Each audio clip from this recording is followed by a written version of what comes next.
i jugo a femení femení. Em dic Helena i jugo al mini femení. Em dic Sara i jugo al femení femení.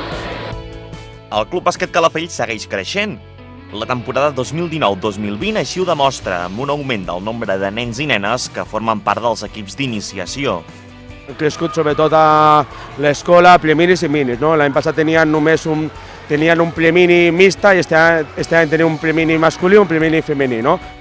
Els més petits van prendre part de la foto de família en la presentació dels equips que va tenir lloc dissabte passat al Jaume Vilamajor.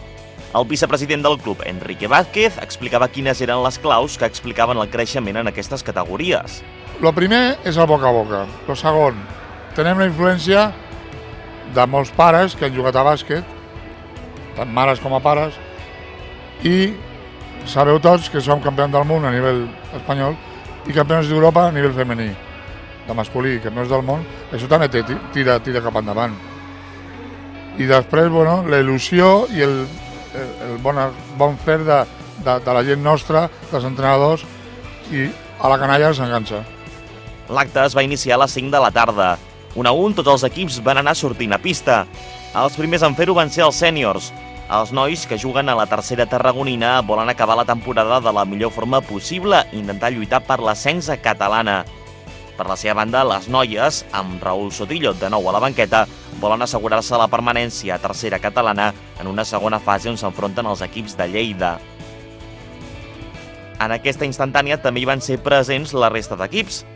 Entre aquests, els infantils, una de les grans novetats de la temporada, com recordava el mateix Núñez. En l'infantil femení hem fet una vinculació amb el Cunit, encara continua.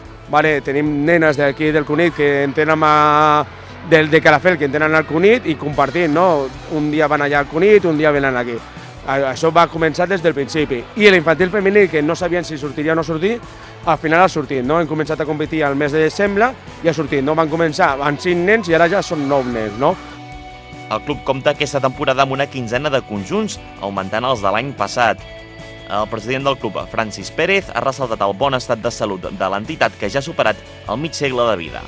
Ahora el club está haciendo un buen camino, o sea, un buen trabajo y ha conseguido tener una base muy importante.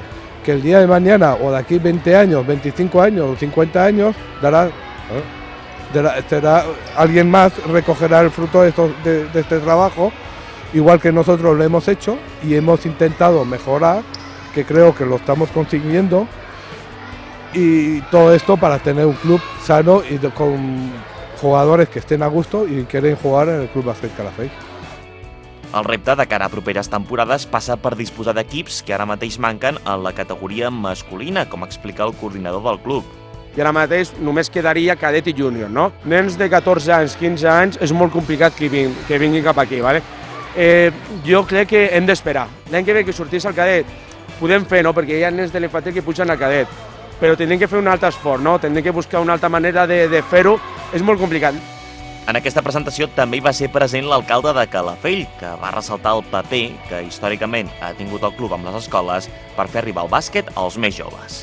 Aquest club va ser pioner en introduir l'esport a les escoles a través del Jordi Albi, que en aquell moment era un dels responsables de la secció del club de bàsquet, i jo crec que també va ser capaç d'introduir aquest esport a les escoles, promocionant-lo entre els més joves, i això va fer que creixés també molt ràpidament, no? En comparació amb altres esports que havia tingut Calafell segurament de tota la vida, com són el futbol i l'hoquei.